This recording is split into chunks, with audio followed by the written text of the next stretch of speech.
आप लोग के प्रैक्टिकल में 4 यूनिट है। पहले यूनिट में किसी नॉन वोलेटाइल सोल्यूट का मॉलिक्यूलर वेट निकालना है बाय द रेस्ट मेथड। तो object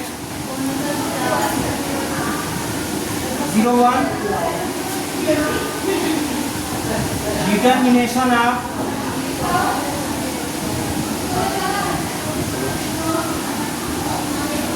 molecular weight of non-volatile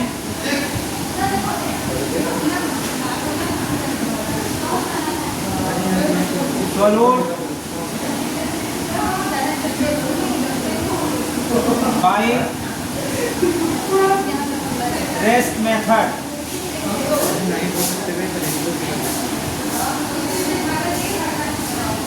rest विधि से नॉन वोलेटाइल सोल्यूट का मॉलिक्यूलर वेट डिटर्मिनेशन करना है। मॉलिक्यूलर वेट जानते हैं, किसी भी मॉलिक्यूल का मॉलिक्यूलर वेट होता है। जैसे पानी का मॉलिक्यूलर वेट कितना होता है?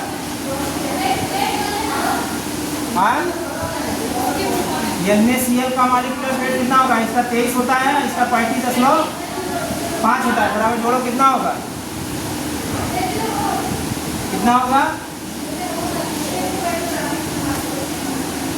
58.5 होगा। ये इसका मॉलिक्यूलर वेट है। सोडियम का एटॉमिक वेट, क्लोरीन का एटॉमिक वेट, सब जितने एटॉमिक वेट है सबको जोड़ोगे तो मॉलिक्यूलर वेट होगा। यही निकालना है।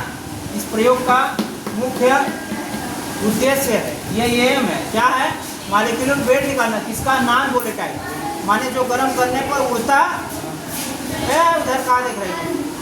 जो उड़ता ना हो, नॉन वोलेटाइल। वोलेटाइल मैं बता रहा हूँ वोलेटाइल क्या होता है। वोलेटाइल जैसे मान लो एल्कोहल हाथ में लिए, एल्कोहल हाथ में लिए, हल्का से गर्म करें, सब क्या करता है? उड़ता है। ठीक है, समझ में आ गया ना? तो इसी चीज़ को ये तो तुम जोड़ के निकालो। जब ये कब, जब तुमको एटॉमिक नंबर मालूम होगा तभी तुम निकाल सकोगे, वैसे नहीं निकाल सकते। लेकिन इस एक्सपेरिमेंट में बिना एटॉमिक वेट, हाँ एटॉमिक वेट के ही तुम निकाल लो। तो कैसे निकालोगे उसको? तो रेस्ट मेथड की थ्योरी क्या है? ये थ्योरी क्या है? कौन है? जाओ भाई जाओ, जो कर रहा है सब लोग डिस्टर्ब करना, कोई तवज्जो है ही नहीं है। सुन कर आ जाना। थ्योरी में क्या है कि फ्रीजिंग पॉइंट इक्वेशन से when any solute, non volatile solute dissolve in any solvent, solvent जैसे पानी है, पानी में तुम नमक डाल, पानी कितने डिग्री सेंटीग्रेड पर जमता है? 0 पर। यदि इसमें नमक डाल दोगे तो क्या 0 पर जमेगा? नहीं जमेगा। क्यों नहीं जमेगा? उसकी फ्रीजिंग पॉइंट डाउन हो जाती है, वो 0 पर नहीं जमेगा, वो -4 डिग्री, -5 डिग्री पर जमेगा। समझे? तो तुम्हारा कुल्फी क्या होता है? कुल्फी जमाना होता है, उसको सब मटेरियल मिला के तो उसको फ्रीजिंग मिक्सचर में रखते हैं। तो हांडी में रख करके, डब्बा में बंद करके, क्योंकि इसमें पानी रहता है, वो मान लो 0 पर जम जाएगा। ठीक है, और उसके चारों तरफ, हांडी के चारों तरफ बर्फ डाल के उसमें नमक डाल देते हैं। बर्फवा के ऊपर नमक रहता है, उसको फ्रीजिंग मिक्सचर कहा जाता है। वो 0 के नीचे टेम्परेचर ले जाएगा। ठीक है, यानी वो जमेगा 0 के नीचे। ठीक है, उसकी फ्रीजिंग पॉइंट यानी मेल्टिंग पॉइंट, फ्रीजिंग पॉइंट कंसाइड करता है एक जगह। 0 पर वो पिघलेगा, 0 पर जमेगा, 0 के ऊपर वो द्रवित हो जाएगा, और 0 के नीचे, यानी वो एक ऐसा पॉइंट है जहाँ वो फ्रीजिंग पॉइंट भी कर सकते हो उसको, और मेल्टिंग पॉइंट भी कर सकते हो। बात समझ में आ रहा है? तो उसमें बर्फ में जब नमक मिला देते हैं तो उसका जो मेल्टिंग पॉइंट है वो 0 के नीचे चला जाता है। माने वो 0 पर नहीं पिघलेगा, यानी 0 के ऊपर टेम्परेचर में 0 के नीचे चला जाता है। और तुम्हारा जो बर्फ में रखी हुई इंग्रेडिएंट है वो मान लो 0 पर जम जाता है, तो फ्रीजिंग मिक्सचर में वो जम जाता है ना। इस प्रकार से लो टेम्परेचर जो फ्रीजिंग मिक्सचर, जो बर्फ और नमक का मिक्सचर है, वह लो टेम्परेचर क्रिएट करता है। माने कि 0 से नीचे का टेम्परेचर है।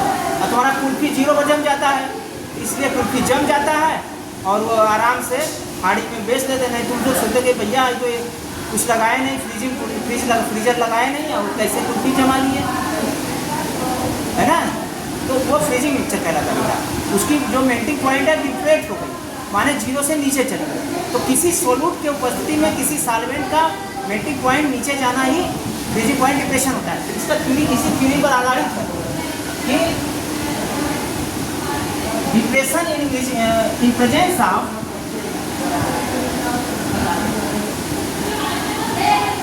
Non volatile solute, the freezing point FP, freezing point FP माने freezing point माने जिस पर वो कोई भी लिक्विड क्या होता है, जम जाता है। जिस ताप पर कोई लिक्विड जम जाए वो उसका फ्रीजिंग पॉइंट कहलाता है। जैसे पानी का फ्रीजिंग पॉइंट कितना है, 0 डिग्री सेंटीग्रेड है। एल्कोहल का फ्रीजिंग पॉइंट भी अलग होगा, बेंजीन का अलग होगा, सबका। अब जैसे घी जम जाता है तो वो तो 0 पर नहीं जमेगा, 0 के ऊपर जम जाएगा ना। जाड़ा में देखो 17-18 रहेगा, उसी पर जम जाएगा, समझ गए। फ्रीजिंग पॉइंट के ऊपर लिक्विड है तो जो ही ऊपर राइज करोगे ऊपर लिक्विड हो जाएगा बेटा। तो ये कहते हैं, ये थ्योरी कहती है कोलिगेटिव प्रॉपर्टी है सॉल्यूशन का। जैसे किसी भी सॉल्वेंट में कोई सोल्यूट बोल दिए तो वो क्या हो जाता है, सॉल्यूशन बन जाता है। तो किसी सॉल्यूशन का एक प्रॉपर्टी है इन presence of non volatile solute the freezing point of solvent. Freezing point किसका होता है, पानी का होता है, सॉल्वेंट जो घोलता है। जैसे तुम कोई मिलियन बनाते हो तो एक चीज़ ज़्यादा होता है, जैसे पानी है वो सॉल्वेंट है। बेंजीन में बनाए तो एल्कोहल में बनाए तो एल्कोहल सॉल्वेंट है, बेंजीन बनाए बेंजीन सॉल्वेंट है, ईथर में बनाए ईथर सॉल्वेंट है, पेट्रोल में घोलते हैं मोटरसाइकिल वाले तो पेट्रोल सॉल्वेंट है। घोलने वाला जो घोलना है ना, जिसमें सॉल्यूट घुल जाता है। तो इन presence of non volatile solute the freezing point of solvent decreases.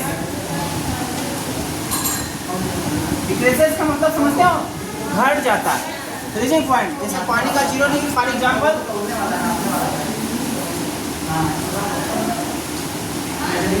In presence of NaCl melting point of पानी H2O लेस देन 0 से कम होगा, ठीक है। तो इसका मतलब है कि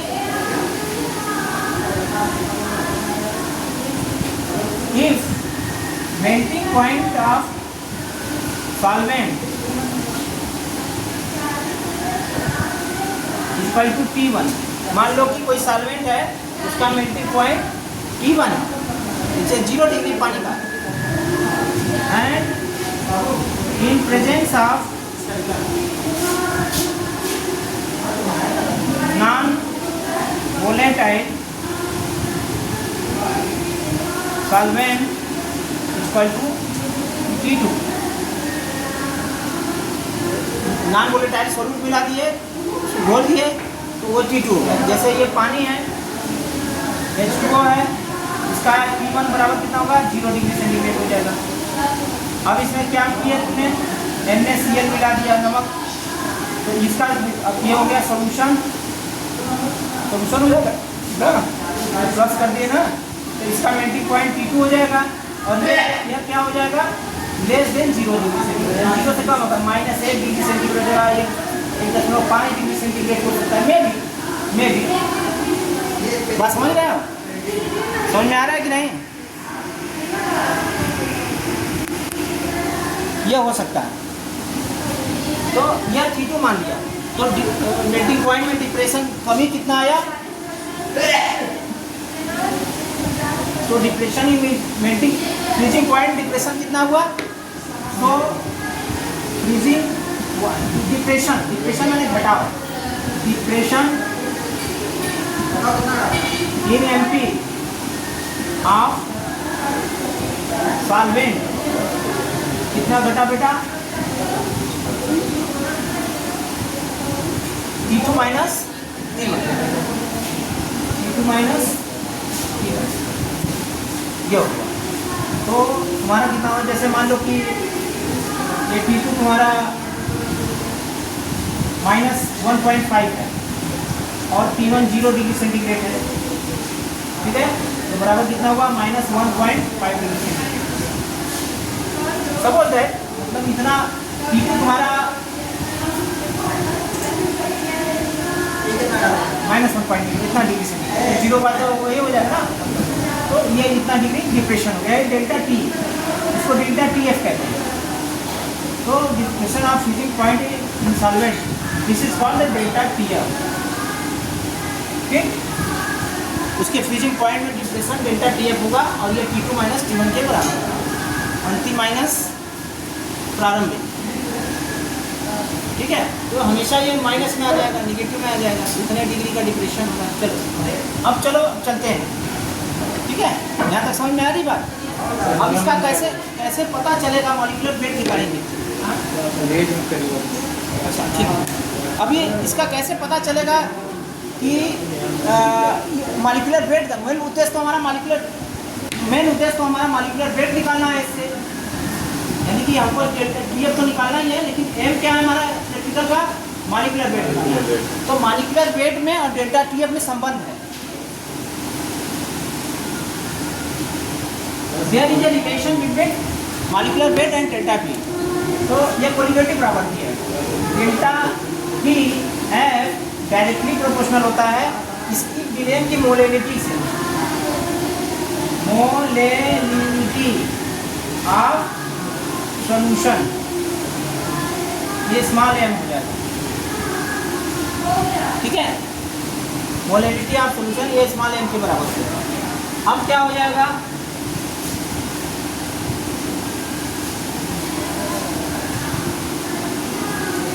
अब तुम जानते हो कि जब बराबर के चिन्ह को, समानुपात के चिन्ह को बराबर के चिन्ह बदलते हैं तो कोई कांस्टेंट लगाते हैं, तो delta TF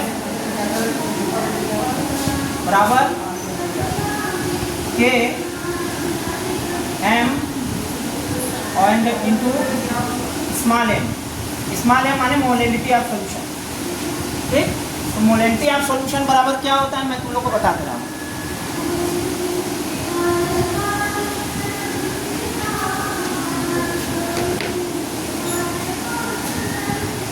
molality of solution होता है नंबर ऑफ मोल, ध्यान रखना, ऑफ सोलूट बटा mass of solvent in kg। समझा रहा हूँ मैं, घबराना नहीं। नंबर ऑफ मोल ऑफ सोलूट बराबर होता है सोलूट का भार बटा अणुभार, ठीक है। तो ये बराबर होता है भार, W माने भार और M माने मॉलिक्यूलर वेट, ठीक है। ये आप सोलूट, W माने उसका भार, लिखूं मैं, और यहाँ mass of solvent in kg। तो मास ऑफ सॉल्वेंट, मान लो तुम्हारा क्या होगा, वॉल्यूम मास बराबर क्या होता है, डेंसिटी बराबर होता है मास बाई द्रव्यमान बटा आयतन होता है। तो मास बराबर क्या होता है, V इंटू V होता है। सपोज कीजिए जितना ml लिए हो तुम, ये मास इन ग्राम में होगा, इन ग्राम, ये जो होता है मास इन ग्राम में होता है। तो सपोज करो कि तुमने लिया है मास ये V इंटू V इन ml, ml हो जाएगा, ये बराबर ग्राम में आएगा, क्योंकि सॉल्वेंट का डेंसिटी है उसके जितना आयतन 100 ml जो आयतन हो उसके आयतन में उसके डेंसिटी जुड़ा गया था तो उसका मास आएगा इन ग्राम। ये बात समझ गए प्यारे बच्चों? अच्छा, ग्राम को किलोग्राम में बदलना हो तो क्या करोगे, 10 की घात -3 से गुणा कर दो तो किलोग्राम है ना। तो ये बराबर हो जाएगा D इंटू V है ना, इन ml पूरे 10 के घात -3 kg। हो जाएगा कि नहीं हो जाएगा? हो जाएगा कि नहीं प्यारे बच्चों? तो इसका फार्मूला का स्वरूप क्या आ जाएगा, स्मॉल एम बराबर capital W by small m गुणे डेंसिटी गुणे V गुणे 10⁻⁻3 ये मोलैलिटी इसको ले जाओ तो 1000 ऊपर चल जाएगा, तो वो कर लेंगे हम लोग। अब इस एम का मान यहाँ पर रखेंगे, इस फार्मूले में रखेंगे। मोलैलिटी बराबर यही होता है भार नंबर ऑफ मोल बटे मास। जैसे एक मोलैलिटी होती है, मोलरता वो कैपिटल एम होता है, उसका होता है नंबर ऑफ मोल एब्सोल्यूट बटे आयतन इन लीटर में, वहाँ आयतन होता है और यहाँ मास होता है किलो का। तो मास को निकालने के लिए भाई हमको तो तौलेंगे नहीं, हमको आयतन मालूम है कई ml में बोला गया, तो उसके बराबर ये हो जाएगा। तो ये फार्मूला ये आया। अब put the value of m in the equation number 8। ठीक है, रखें मान, तो मान रखना है।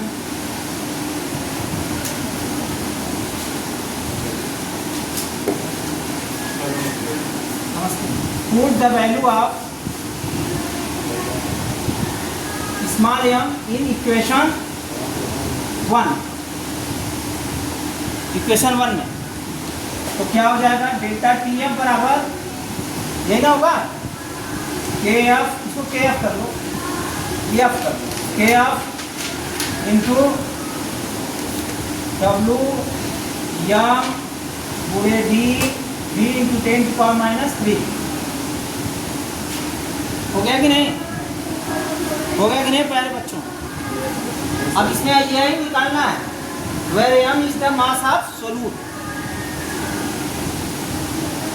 Where capital M is the mass molecular mass of solute, इसी को आपको निकालना है। और डब्ल्यू क्या था, वो भार था, वेट ऑफ सोल्यूट है, वेट ऑफ सोल्यूट है।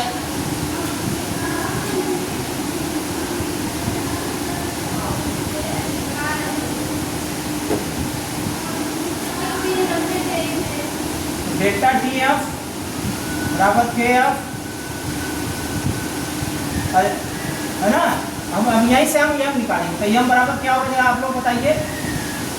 यम यहाँ आएगा, ये यहाँ जाएगा, यन होगा अदला बदली, तो यम बराबर हो जाएगा K F W delta T F D V into 10⁻⁻3। इसी फार्मूले से हम मॉलिक्यूलर वेट निकाल लें। वेस्ट विधि इसी थ्योरी पर काम करता है। अब इसमें सवाल यह है कि हमें KF की वैल्यू मालूम होनी चाहिए, कितना हम सोल्यूट मिला रहे हैं उसकी वैल्यू मालूम होनी चाहिए, T1 T2 की वैल्यू मालूम है, आयतन का वैल्यू मालूम होना चाहिए, और 10,003 तो कांस्टेंट डेंसिटी मालूम होनी चाहिए। इतनी चीज़ें हमको इसमें पता होनी चाहिए, तो हम मॉलिक्यूलर वेट की गणना कर रहे हैं। तो इस प्रैक्टिकल में हम क्या करते हैं, सोडियम क्लोराइड का मॉलिक्यूलर वेट पता करते हैं। तो उसमें जब आप लोग लिखें ऑब्जेक्ट में नॉन वोलेटाइल सोल्यूट, उसके ब्रैकेट में लिख दीजिएगा NaCl, लिख दीजिए NaCl। नॉन वोलेटाइल सोल्यूट जो लिखे हैं उसके बगल में सोल्यूट में क्या होगा, NaCl लिख दीजिए, ठीक है। और बाई रेस्ट मेथड, तो इसमें जो सॉल्वेंट यूज करते हैं, रेस्ट विधि में जो सॉल्वेंट यूज करते हैं, और उसी में आगे by Rast method using camphor as a solvent. थोड़ा सा एक लाइन बना दीजिए, using camphor as a solvent. ये लास्ट में कैम्फर एज ए सॉल्वेंट, इसमें सॉल्वेंट क्या होगा, कैम्फर होगा, सोल्यूट क्या होगा, NaCl होगा। ये बात समझ में आ रहा है सब लोग। अब आ जाइए कि इसमें फॉर कैम्फर यहाँ जो डेंसिटी होगी वो आपका सॉल्यूशन का होगा, और वॉल्यूम भी ये सॉल्यूशन का होगा। तो आइए फिर मैं इसको बता रहा हूँ। देखिए थोड़ा सा इस फार्मूले को और सिंप्लीफाई कर लेते हैं, इस फार्मूले को थोड़ा सा और सिंप्लीफाई ये कर लेते हैं कि हम चूँकि वॉल्यूम तो नहीं पता करेंगे सैंपल, चूँकि कैम्फर जो है सामान्य ताप पर लिक्विड तो है नहीं, ये है सॉलिड। तो ये जो D और V की जो वैल्यू है, D into V equal to mass of, है ना, मास ऑफ कैम्फर होगा इन ग्राम, यही ना होगा। तो हम इसको यम लिख देंगे, यहाँ पर क्या लिखेंगे, यम लिख देंगे, ठीक है। मतलब यम मतलब स्मॉल यम, ठीक। बात समझ में आ रहा है ना बेटा? जी भी तो आप लिख सकते हैं कि नहीं, लिख सकते हैं ना। तो थोड़ा सा सिंप्लीफाई करेंगे फार्मूले को, तो यम इक्वल टू हो जाएगा K F W upon delta T F into small यम गुणे 10 की घात -3 हो गया। तो जहाँ यम क्या है, मास ऑफ कैम्फर है इन ग्राम, डब्ल्यू क्या है, मास ऑफ सोडियम NaCl है, हमने लिख दिया है, mass of molecular mass weight of sodium NaCl, कई ग्राम NaCl आपने उसमें मिलाया है, ठीक। और डेल्टा TF जो होता है फॉर कैम्फर के लिए,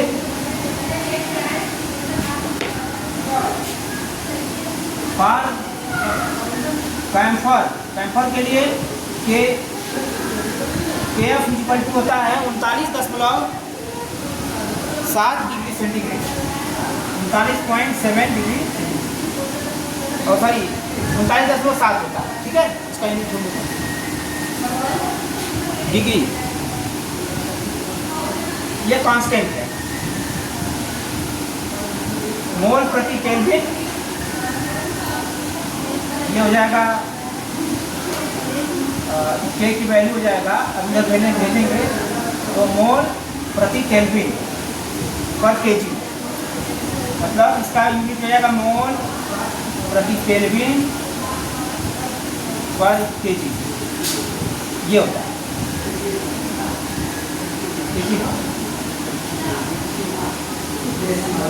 ग्राम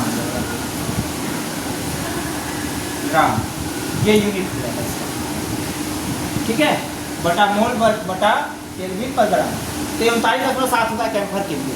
तो इस ये चीज़ मालूम हो गया, कितना कैम्फर लेंगे ये मालूम हो जाएगा, कितना NaCl लेंगे ये मालूम हो जाएगा, बचेगा क्या, डेल्टा TF। तो डेल्टा TF हमको पता करना होगा।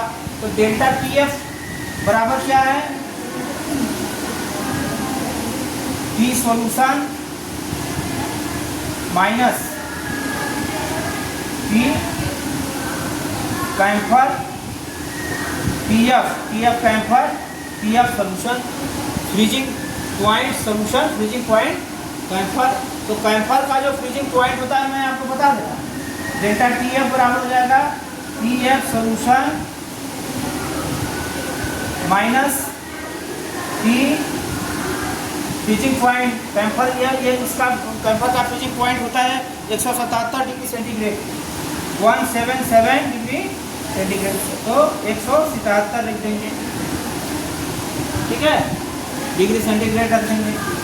अब इसको जो यही चीज़ आपको प्रैक्टिकल में पता करना है, काम इसी पर करना है। ये निकल जाएगा, इसे तो तौल के लेंगे तो मालूम हो जाएगा। तो यही थ्योरी है और इसी थ्योरी से मॉलिक्यूलर वेट हम निकालेंगे। इस प्रकार से आप समझ पा रहे हैं कि बच्चे समझ जाएंगे। तो थ्योरी समझ में आ गया बच्चों, इस प्रैक्टिकल का थ्योरी समझ में आ गया ना, काम कर लोगे, बहुत आसान हो जाएगा, कोई बहुत बड़ी बात नहीं। उसको समझा रहे हैं, प्रोसीजर में समझा रहा है कैसे करना होगा, अभी तो थ्योरी समझाया। अब चलो रिक्वायरमेंट, इस प्रैक्टिकल को करने के लिए क्या क्या तुम लोगों को चाहिए, तो लिखो हेडिंग रिक्वायरमेंट।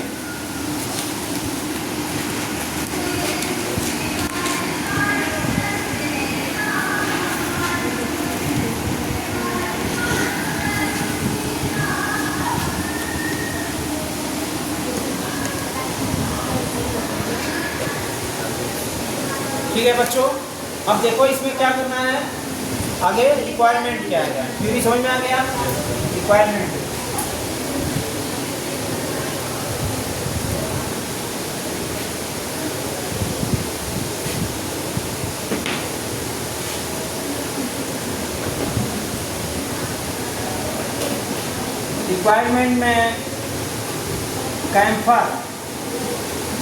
कैम्फर ले लो, कितना ले लेना है, 10 ग्राम, 10 ग्राम कैम्फर हो गया, 0.1 ग्राम NaCl। NaCl समझी रहे हो, नमक खाते हैं जो, केवल साल्ट। उसके बाद आपको चाहिए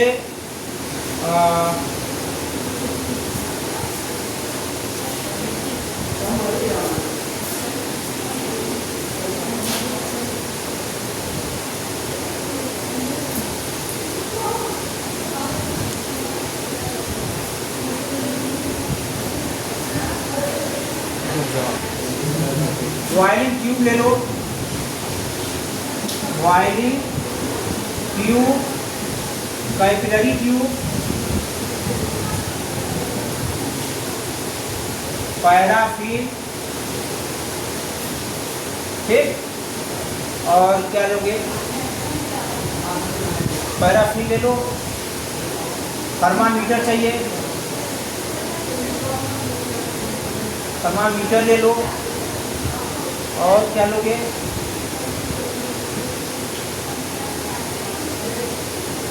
ब्यूरेट स्टैंड ले लो,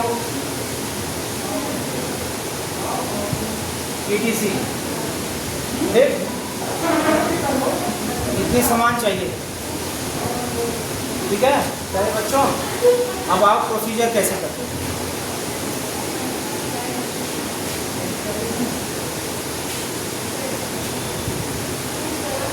लिखिए थे ना प्रोसीजर में।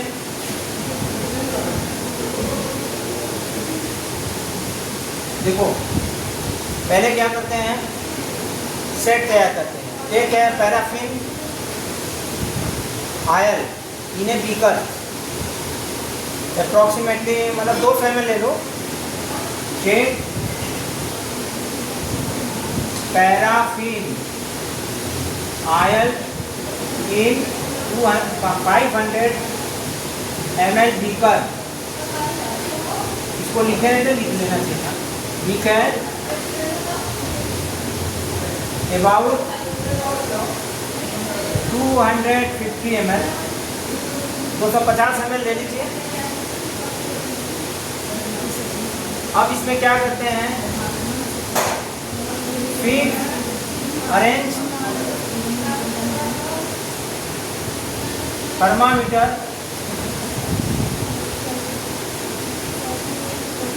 इन paraffin oil with burner like diagram.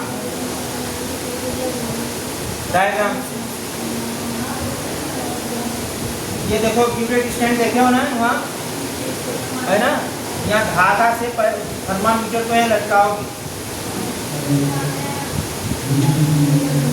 ऐसा थर्मामीटर होता है, इसको आयन करोगे, 0 1 2 ऐसे ऐसे खाने बने रहते हैं, समझ गए। 10 100 200 ऐसे लगा रहेगा। सॉरी हम उल्टा चल रहे हैं, यहाँ 0 नीचे होगा, 0 10 20 30 100 100 ऐसे चला जाएगा। ऐसे थर्मामीटर रहेगा। और ये बीकर है, की बात में सब डायग्राम खराब है, इसी में बना दिया।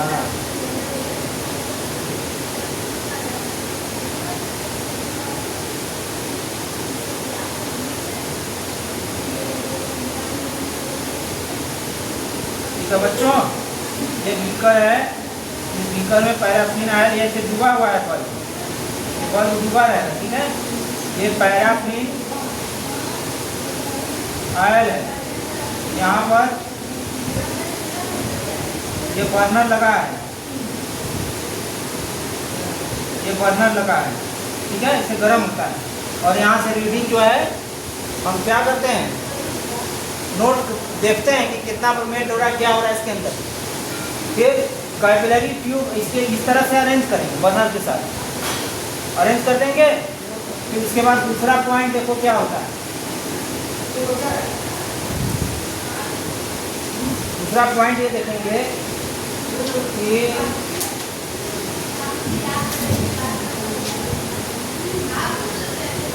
Fill powder of camphor in capillary tube and a melting point of camphor solvent which is T1, तो T1 होगा।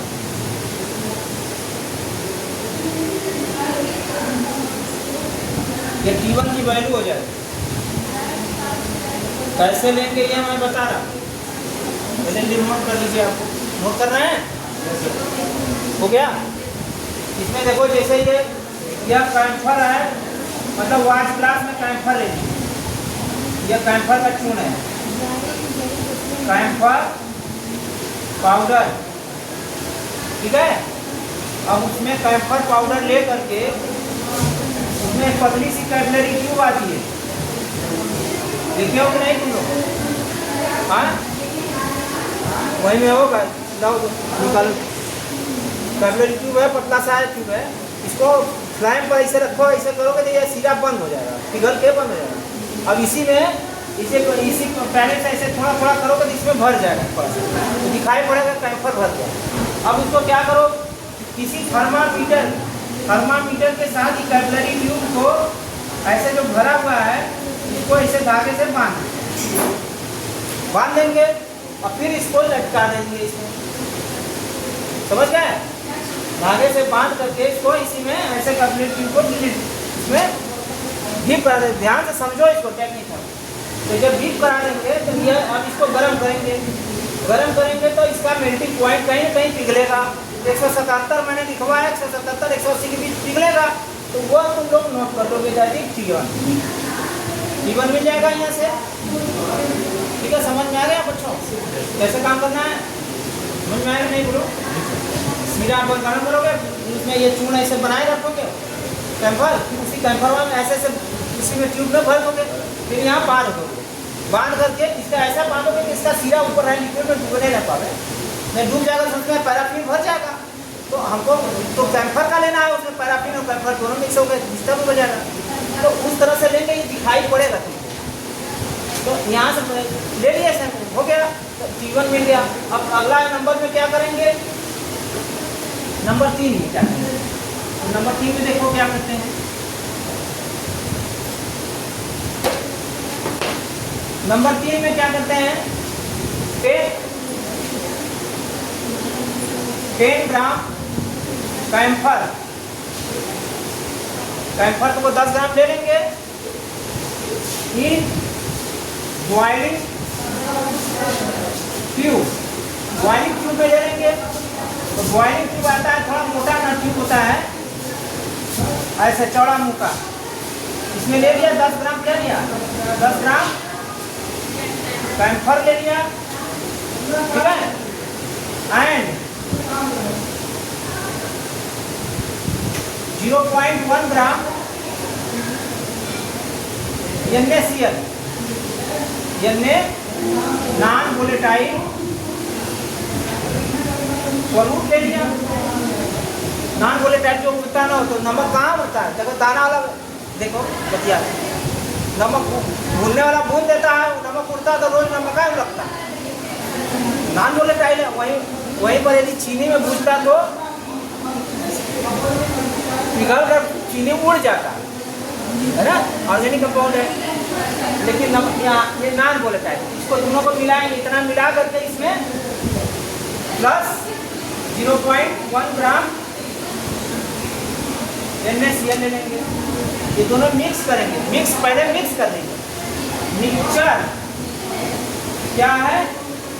मिक्सचर मतलब मिलाने से पहले इसको मिला लोगे, मिला करके इसमें भरने के बाद इसको क्या करोगे? थोड़ा सा इसमें हार्ड में and melt in hot paraffin oil, इसी में डिप करेंगे, उसी में ऐसे जैसे इधर जल रहा है उसी में डाल करके करोगे तो पिघल जाएगा, या इसको मेल्ट करेंगे और हम क्या है डायरेक्ट नहीं करेंगे और इसके ऊपर थोड़ा सा कॉटन लगा देंगे। क्या लगा देंगे? रुई, ताकि यह वाष्पित हो तो बैक आ जाए, नहीं तो सब उड़ जाता है ना। पेपर प्रेशर बना रहेगा तो ये उड़ने नहीं पाएगा। And mouth of boiling tube bound by cotton, तो कॉटन यहाँ कॉटन लगा देंगे, ठीक है। इसको हल्का से इसी पैराफिन में रखेंगे, पिघल जाएगा तुरंत। देखो 77 180 होगा तो पिघल जाएगा। ये डायरेक्ट भी आप पिघला सकते हो, पिघल जाएगा ना तो ये क्या हो गया? सॉल्यूशन हो गया, है ना। This is solution of camphor plus NaCl। NaCl का सॉल्यूशन हुआ कि नहीं हुआ? पिघल जाएगा सब, जैसे नमक उसमें तुरंत मिला, पानी नमक तो नहीं करते हो, सॉल्यूशन बनता है कि नहीं? उसी तरह ये घुल जाएगा, सॉल्यूशन हो जाएगा। And again cool heat. अब इसको ठंडा करेंगे, बाहर रख देंगे धीरे धीरे। हाँ, cool heat by which solution became क्या हो जाएगा? सॉलिड हो जाएगा। जम जाएगा कि नहीं जम जाएगा? जम जाएगा, ठंडा हो जम जाएगा, पट्टी जैसे जमता है, ठीक है। ये समझ में आया? सबको समझ में आ रहा है बच्चों? अब इसको कूल करेंगे तो ये ठंडा हो जाएगा। इसको हार्ड देन कूल, तो ये मिलेगा सॉलिड सॉल्यूशन मिल जाएगा ऑफ कैम्फर एंड NaCl।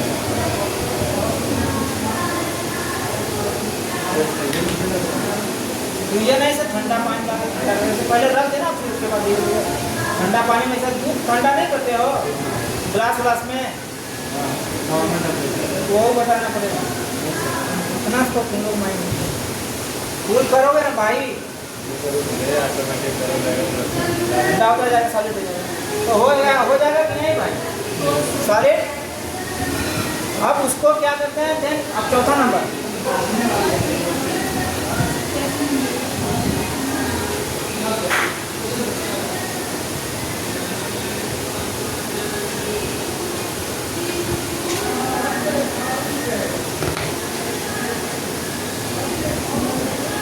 इसका हो गया चौथा।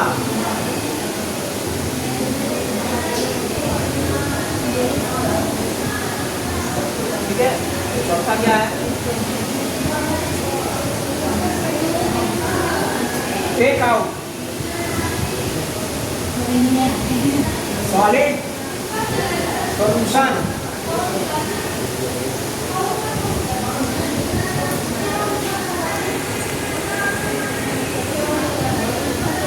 सॉलिड सॉल्यूशन ऑफ कैम्फर, उसको निकालेंगे, फिर कैपिलरी ट्यूब, कैपिलरी ट्यूब में भर देंगे, ठीक है। और tape melting point of solution which is T2, यही T2 है, यही क्या है? T2 है। बस समझ में आ गया? अब 5वां पॉइंट में क्या आ जाएगा? Calculate delta T F by T2 minus T1। T2 में से T1 घटा करके डेल्टा टी एफ की गणना हो गया, और डेल्टा टी एफ का चाहिए, है ना। अब यही हो गया तुम लोग कर। अब इसके बाद ऑब्जर्वेशन में लिखोगे, फिर कैलकुलेशन करके रिजल्ट दे दो। तो आओ ऑब्जर्वेशन देखते हैं।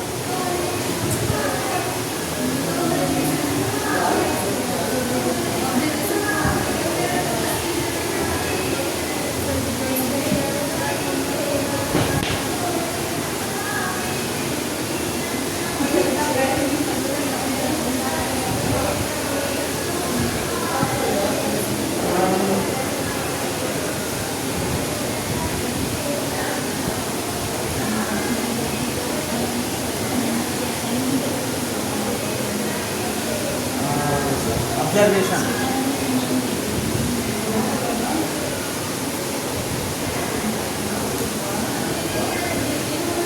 ऑब्जर्वेशन में क्या है, melting point of camphor T1 बराबर जो भी आया होगा डिग्री सेंटीग्रेड, ठीक है। Melting point of camphor solution T2 degree centigrade आ गया, हो गया। वेट ऑफ NaCl 0.1 ग्राम, ये लिया ही हो तुम लोग, ये ना लिया हो। उसमें क्या लिखा था, यम लिखा था ना, है ना। मास ऑफ कैम्फर कितना लिए थे बताओ, 10 ग्राम। वो के लिए पन्ना पलट रहा है या नहीं, ज़्यादा है। और KF क्या है, 39.37 ये लिखा है।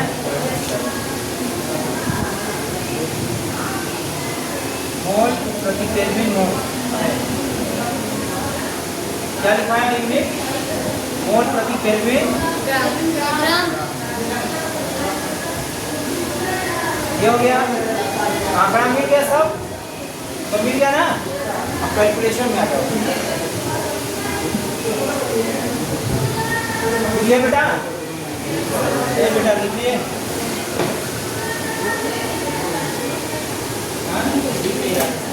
लिख लो लिख लो। हाँ, तो अब कैलकुलेशन की बात है। कैलकुलेशन में क्या हो जाएगा, मॉलिक्यूलर वेट ऑफ NaCl, यही ना होगा, नाम बोले टाइम नहीं है, बराबर बोलो, फार्मूला बोलो, फार्मूला बोलो, बैठ जाओ, फार्मूला बोलो जी। KF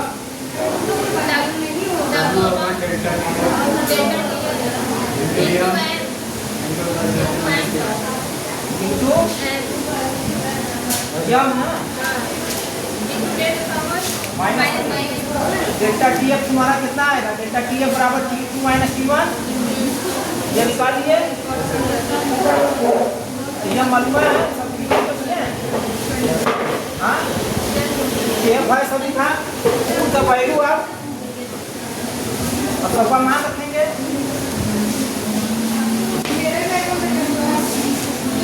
the value of each parameter in delta TF, अरे इन इक्वेशन लिख लो। यम NaCl बराबर क्या हो जाएगा, यहाँ पर KF लिखोगे कितना, 35 है, 37 रख लो, कितना है हमारा 39.7 दिया हो गया। W कितना, W किसका वेट है, सोडियम क्लोराइड का 0.1। यम क्या है? सोलूट का भार है। यम सोलूट है ना, लिख देना लोग, यम बराबर लिखना। यम जो है कैम्फर है, कैम्फर मास, ठीक है, यानी वेट है। ये तुम्हारा हो जाएगा 10 ग्राम है। डेल्टा टी एफ जो हो गया T2 माइनस T1 हो गया, यह हो गया। और पूरे 10 है ले जा, 1000 को ले जा। हाँ अरे चल जाएगा ऊपर तो 1000 नहीं जाएगा। सब कायम तकलीफ में हो, तकलीफ में चेहरा बता रहा है तू पहले कहाँ इधर उधर कर रहा है। अब ये हर होगा कि नहीं होगा? 0 कटेगा, 40.7 लिखोगे, 2 अंक पर 100 से खत्म, 100 से खत्म हो जाएगा ना, दशमलव हो जाएगा कि नहीं? 39.7 हो जाएगा बटा T2 माइनस, यही निकाल तो जितना बराबर मान लो x आ जाएगा, x ग्राम, रिजल्ट आ जाएगा इसी जगह। रिजल्ट क्या हो जाएगा? Molecular weight of non volatile solute NaCl बराबर, अब जो x आया था x ग्राम जो आएगा वही लिख देना। लिखोगे कि नहीं लिखोगे? इस प्रकार से यह प्रैक्टिकल पूर्ण हुआ, यूनिट 1 का।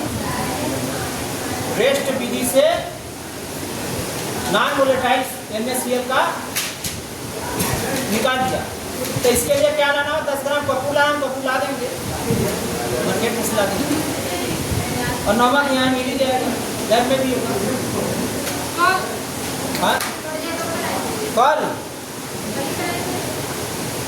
हाँ तो डेट देना है।